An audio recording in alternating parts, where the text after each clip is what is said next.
Once again welcome on my YouTube channel. आज हम discuss करेंगे इंटरनेशनल ट्रेड में इंपोर्ट एंड इंपोर्ट प्रोसीजर। ठीक है, तो आज हम डिस्कस करेंगे इंपोर्ट के बारे में। प्रीवियस लेक्चर में मैंने आपको बताया था फ्री ट्रेड के बारे में, उससे पहले मैंने आपको बताया था एक्सपोर्ट के बारे में कि एक्सपोर्ट क्या है, इसके क्या एडवांटेजेस हैं, क्या डिसएडवांटेजेस होते हैं। आज हम डिस्कस करने जा रहे हैं वो है इंपोर्ट। ठीक है, जैसा कि आपने एग्जिम पॉलिसी के बारे में पढ़ा होगा तो वहाँ पे भी इस चीज़ों को प्रॉपर्ली एक्सप्लेन किया गया है कि एक्सपोर्ट इंपोर्ट के बारे में। ठीक है, जो एग्जिम पॉलिसी है इस तरीके से। तो आज हम जो डिस्कस कर रहे हैं वो है import. So let's start. Import means bring goods और services into a country from abroad for selling. ठीक है, इंपोर्ट मीन्स क्या है, आप क्या कर रहे हो, दूसरे देशों से क्या है गुड्स एंड सर्विसेज को मंगा रहे हो।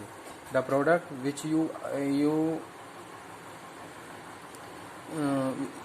you are not able to produce in your home country, that product you are buying to other countries, that is a importing। ऐसे goods and services जो आप just because of the factor of production या फिर scarcity of resources या फिर raw material की वजह से, natural resources की वजह से आपके पास क्या है, properly आप उसको प्रोड्यूस नहीं कर पा रहे हो, और उस केस में आप क्या कर रहे हो, उन गुड्स एंड सर्विसेज को दूसरे देशों से इंपोर्ट कर रहे हो, मंगा रहे हो, तो वो क्या है, इंपोर्टिंग है। ठीक है, यानी कि दूसरे देशों से सामान को खरीदना, तो वो क्या है, इंपोर्ट है।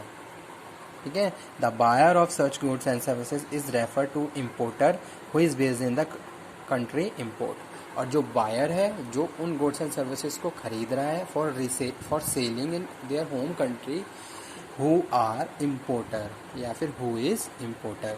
जैसे सपोज मैं कोई भी सामान दूसरे देशों से क्या कर रहा हूँ, खरीद रहा हूँ।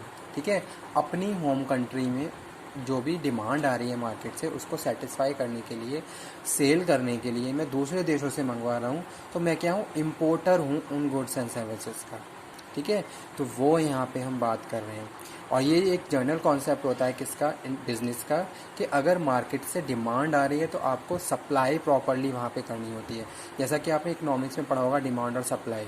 ठीक है, तो जितनी डिमांड आ रही है उसको टाइमली हमें सेटिस्फाई करना है।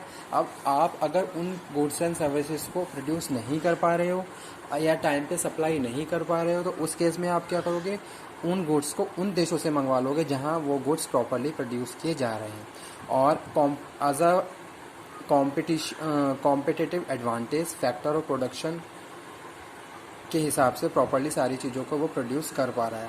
तो आपने क्या करा, उस केस में वो सामान दूसरे देशों से मंगवा लिया अपनी कंट्री की डिमांड को सेटिस्फाई करने के लिए, सप्लाई को करने के लिए, तो वो क्या है, इंपोर्ट है, और आप क्या हो, इंपोर्टर हो।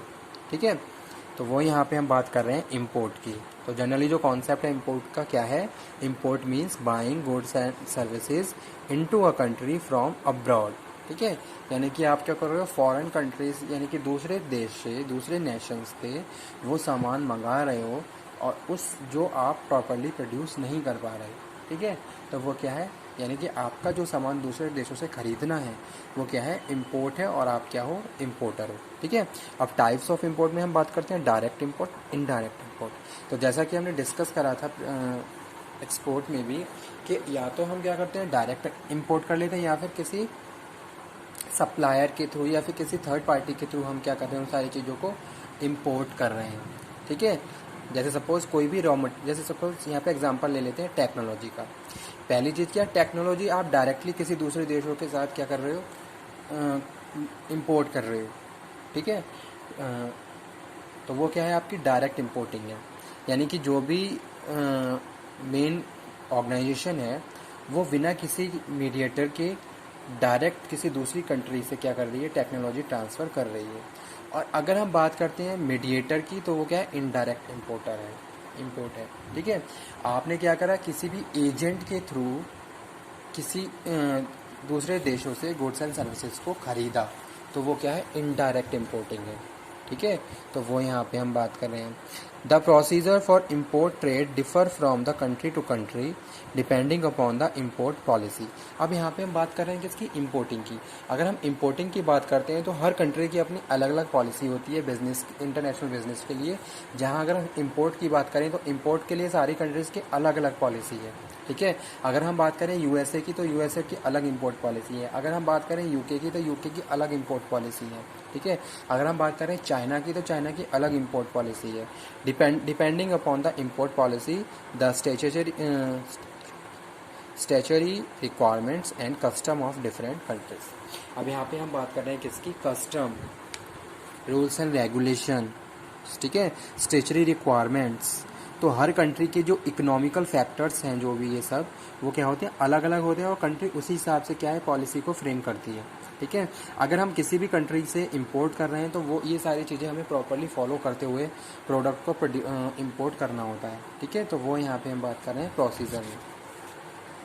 Categories of import items, freely imported, restricted items, prohibited items और थ्रू एजेंसी, ठीक है। तो ये कैटेगरी है किसकी, इंपोर्ट की। पहली चीज़ क्या है, free imported, freely you are importing the goods and services to other country. Second one is restricted item, such items are restricted by such countries and such items are prohibited by the countries that items you are importing। आप क्या कर रहे हो, वो import कर रहे हो, तो उस केसेस में आपको special rules and regulation, permissions लेनी पड़ती है, तब जाके फाइनली आप उन गुड्स को इंपोर्ट कर पाते हो, ठीक है। तो ये कैटेगरी थी। और लास्ट था थ्रू एजेंसी, आप किसी एजेंसी के थ्रू कर रहे हो, ठीक है। अब यहाँ पे हम बात कर रहे हैं किसकी, why import, inequal distribution of resources. अगर यहाँ पे हम बात करते हैं इम्पोर्ट की, कि why importing is going on, क्यों हो रही है इम्पोर्टिंग। अगर हमें लग रहा है कि इम्पोर्टिंग एज अ फैक्टर अगर बैलेंस नहीं है एक्सपोर्ट इंपोर्ट, तो कहीं ना कहीं उसका इफेक्ट हमारी इकोनॉमी पे पड़ता है।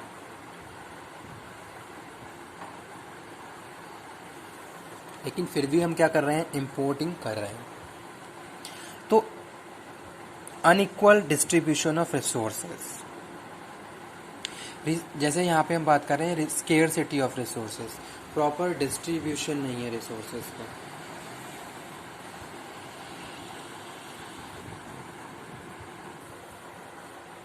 चाहे हम एनवायरमेंटल की एटमॉस्फेयर की बात कर लें, चाहे एनवायरमेंटल फैक्टर्स की बात करें, चाहे नेचर की बात कर लें, between countries has to lead the interdependence among countries, ठीक है। अगर हम किसी भी कंट्री की बात करें तो उसमें कुछ रिसोर्सेज ऐसे होते हैं जहां उनको कॉम्पिटिटिव एडवांटेज होता है, और कुछ रिसोर्सेज ऐसे होते हैं जहां उन स्केर्सिटी होती है रिसोर्सेज की। अब इस केसेस में अगर मार्केट से डिमांड आ रही है उन गुड्स एंड सर्विसेज की, तो वो हमें सेटिस्फाई करने के लिए दूसरे देशों से मंगवाने ही पड़ते हैं, ठीक है। तो वो यहाँ पे हम बात कर रहे हैं अनइक्वल डिस्ट्रीब्यूशन ऑफ रिसोर्सेज, ठीक है। जैसे एग्जांपल यहाँ पे कोट करता हूँ मैं वुड का। अगर आपको वुड से रिलेटेड कोई भी आइटम बना रहे हो तो पहले आपको परमिशन लेनी पड़ेगी फॉरेस्ट डिपार्टमेंट से, ठीक है। Rules and regulation you have to follow, क्योंकि आजकल बहुत ज़्यादा रिस्ट्रिक्शन लगे हुए हैं वुड कटिंग पे। तो इस कंडीशन में क्या है, आप बहुत सारे रूल्स एंड रेगुलेशन को फॉलो करते हुए, परमिशन लेते हुए क्या करते हो, उसको हायर करते हो। तो वो यहाँ पे हम बात कर सकते हैं as example, surplus export lead to scarcity of import, ठीक है। यहाँ पे कुछ गलत लिखा हुआ है, ये सरप्लस एक्सपोर्ट बढ़ रहा है, इंपोर्ट, चीज़ें बैलेंस होनी चाहिए, ठीक है। आपका एक्सपोर्ट इंपोर्ट में प्रॉपर बैलेंस होना चाहिए। या सपोज हम किसी कंट्री को एक्सपोर्ट करते जा रहे हैं, तो वहाँ पे प्रॉपरली हमारा जो इंटरनेशनल ट्रेड है, यानी कि जो ट्रेड है उसमें बैलेंस होना चाहिए। तो वो यहाँ हम बात कर रहे हैं वाई ट्रेड में, ठीक है। चलिए ये आगे कंटिन्यू करूँगा नेक्स्ट लेक्चर में वाई इंपोर्ट को, ठीक है। अभी मैंने आज आप लोग को इतना बताया था इंपोर्ट के बारे में। Okay, thank you.